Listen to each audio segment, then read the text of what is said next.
What's going on, everybody? It's Childish. We're back at it again, coming at you with another Summoner's War video. In today's video, we're going to be taking a look at the developers' notes that they recently dropped, talking about all the cool things that they discussed during the Shift online user meetup that went down like less than 24 hours ago. So we'll go ahead and look at that briefly, just going to give you guys my thoughts on it. And then at the end of the video, we're going to go ahead and pop our 3 6-star legendary runes that everybody got in their inbox here. So if you guys haven't had chance to check it out, definitely go ahead and do so. So the first thing that they opened up with was that Dimensional Hole dungeon, the Dimension Predator. So this is going to be a new boss that's going to be rotating between the 3 current dungeons in the Dimensional Hole here. And what they're basically focusing on is trying to bring back that manual battle style, bringing the strategy and not so much, focusing on, who got the best runes out there. Essentially, you're going to be able to jump into this with the units that you currently have here. And even though you might be worried about your current rune quality from somebody that may have started a year ago versus 6 years ago, you can see right now the base stats have been improved times 10, so that essentially all you really got to do is think about the concept, think about the strategy that you're looking to employ versus this boss, and you should be able to do pretty well here. So as you guys can see, there's a couple of information here for the boss battle here. Now, I personally did not take a whole look at it. I was taking a look just at the bottom in here. They're talking about the soul clone ability. I guess it's summoning monsters at highest power and attack, and it creates some illusions here. And if we don't defeat these illusions, the boss attack power will create greatly. In the next phase here, this is basically, they got 3 phases going on, similar to the phases of your Dimensional Hole, the bosses that you fight right now. So again, I haven't really dived into it and tried to think about how to strategize Dairycraft. I think we need to wait a little bit here, kind of really get into it, and then we'll kind of go from there. Because again, this is the good thing about this, is that even though we may be building some new units that we're going to be utilizing here right now, we're going to get that opportunity to take on whatever we have, get those bonus base stats, and just kind of like do some trial and error to see what works good and what's not here. But the cool thing about this is that you're going to be able to get some really, really good rewards here. As you guys can see, we have some legendary runes that you can be able to obtain, as well as some nice grindstones. A couple of we got a couple of nice things here that we're able to collect, some ancient magic materials here. So pretty excited about that. Now, the next thing that we got going on is for the Kairos dungeon. The Kairos dungeon is going to be dropping 2 new dungeons. One's going to be a wind element, one's going to be a light element here. We have the Steel Fortress and the Punisher's Crypt. Again, just going to go briefly into like the paragraph that they have down below here. Don't want to go too in depth to the actual skills, but I just kind of want to talk about their main kind of ability, or main kind of setup here. So I think this one, what is it? The Ancient Tormentor. Yeah, this Ancient Tormentor here. This one gets stronger with the beneficial effects. So as you guys can see, this one actually puts up 4 beneficial effects here. So essentially, if you can bring something in to kind of, take those beneficial effects out, it's not going to be as strong. You'll be able to get through it. Obviously, there's so many units out there that provide beneficial effects, but when talking about a unit that can provide beneficial effects to him, every single turn, or, as a passive whatnot here, my number one thought was chilling as far as this unit goes here. That being said, this is a wind-based unit. If I recall correctly, it was just a light one. I think this one is the wind one. So I don't know how good this is going to work here. We might have to mess around here.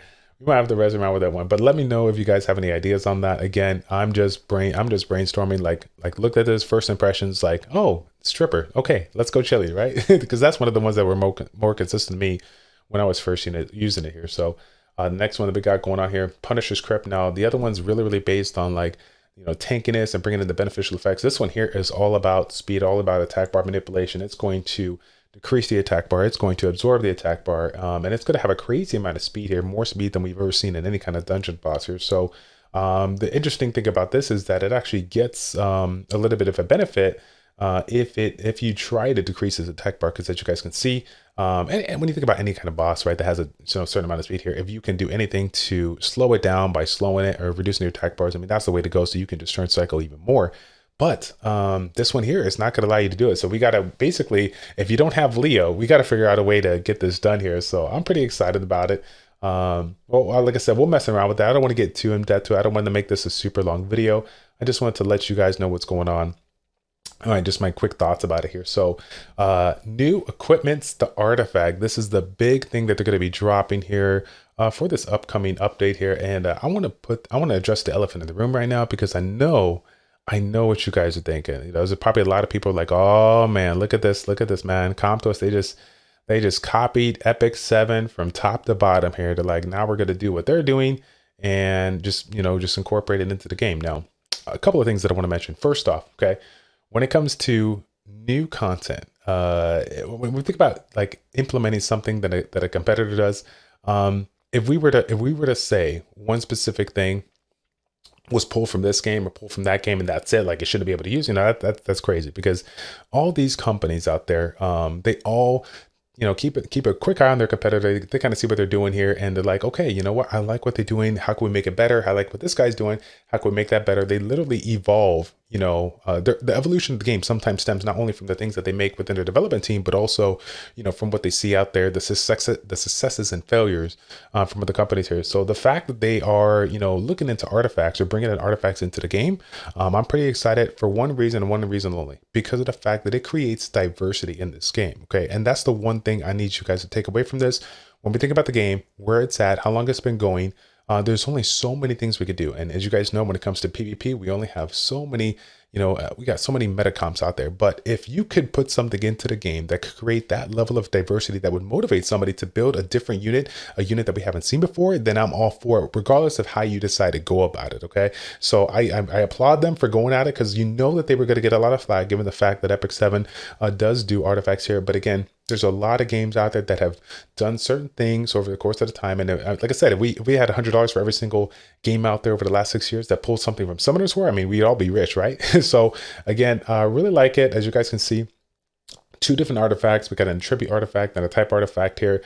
The attribute obviously based off the 5 elements, and a type artifact based off your archetype, which is 1 of 4 here. So these can be anywhere from like the 4 different grades: magic, rare, hero, legend, and depending on what it is, it's going to have a certain amount of sub properties. Now, one of the good things that I really like that they pointed out here is that the main stat is going to be flat. Now, I know you guys are like, oh my gosh, it's only flat, we're not going to get a lot of value out of it. That's okay. You don't want artifacts to like make this big old gap when it comes to overall stats here. The little bit of change that it has on the flat stats, great, we'll take it. But at the end of the day, what we're really looking at is the subset here, what you can get, what you can improve on with respect to the units that you're bringing in. So I think I like that. I like that aspect of it. I don't want the base stats to be outrageously crazy, right?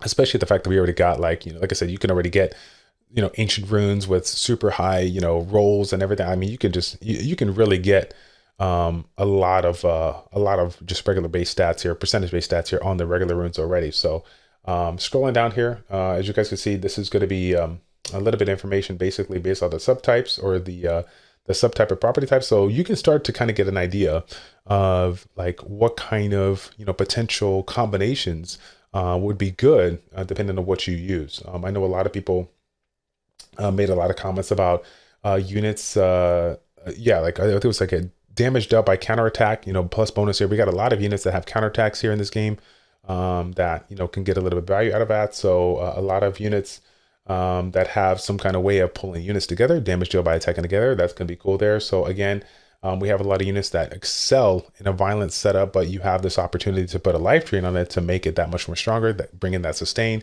There's a lot of great options to do, and I feel like this is just the basic. Who knows what other options they're going to be giving? So I'm pretty excited to see what they do. Next one up here, we got the new dungeons that they're going to be implementing here for the artifacts here.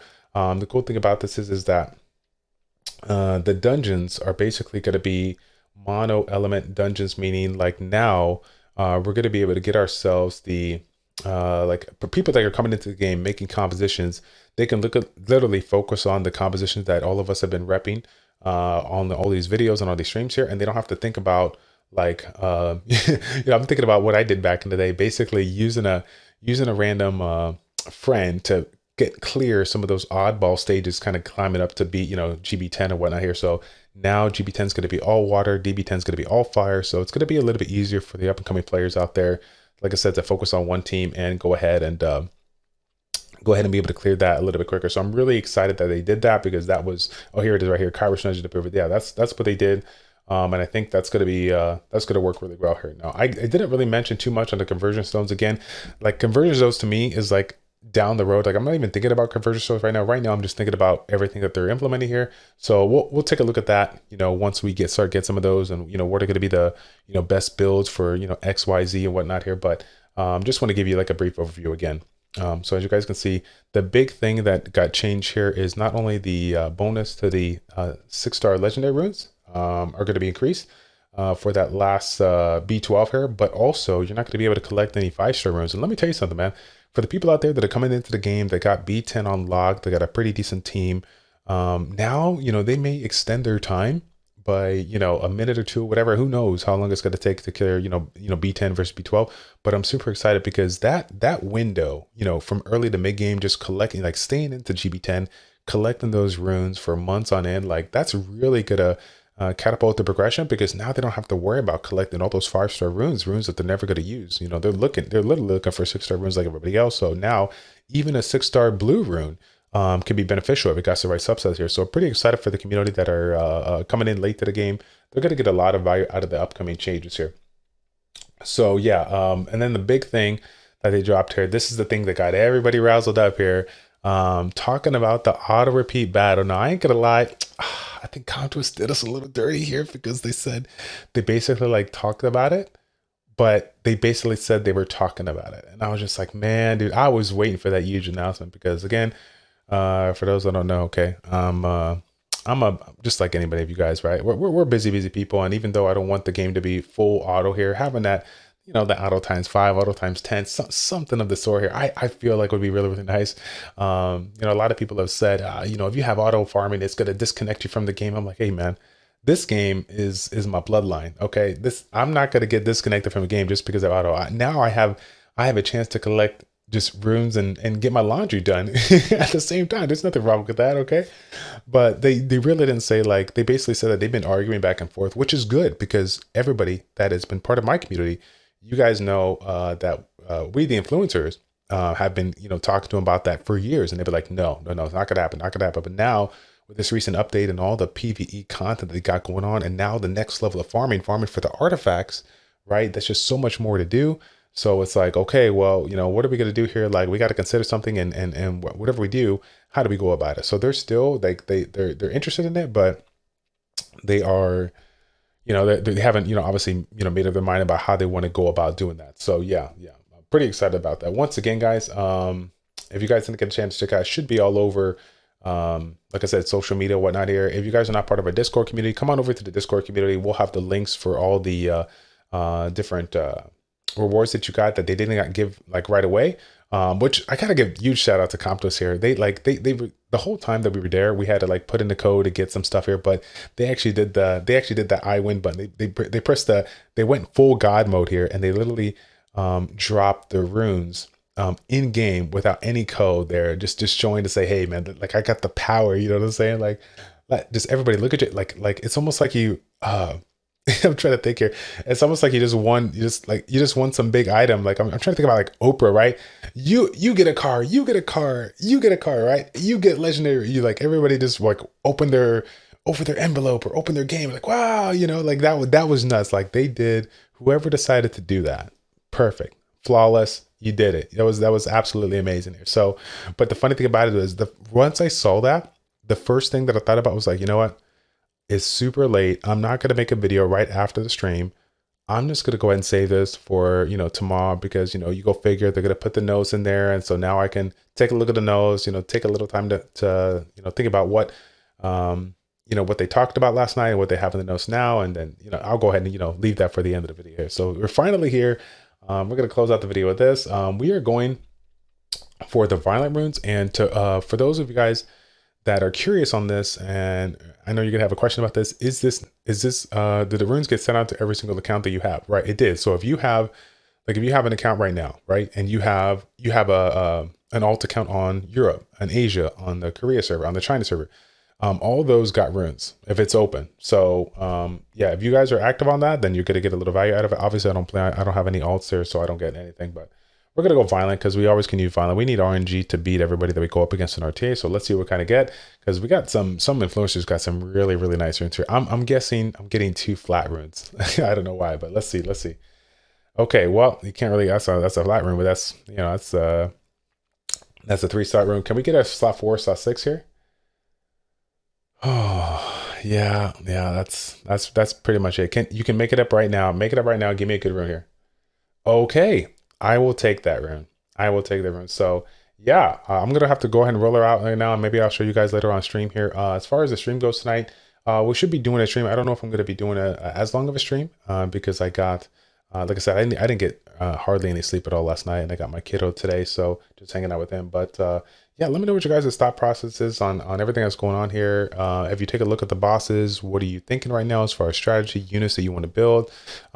Think about some of the, take a look at that list again as far as the different type of artifact sub properties, and let me know which sounds like good and which ones may bring in like some of the old school units back in the meta here. All right, that's going to be it, guys. Thank you all so much for tuning in. It's your boy Childish, at ChildishPlays checking out. Take care, and we will see you all in the next one. I'm out.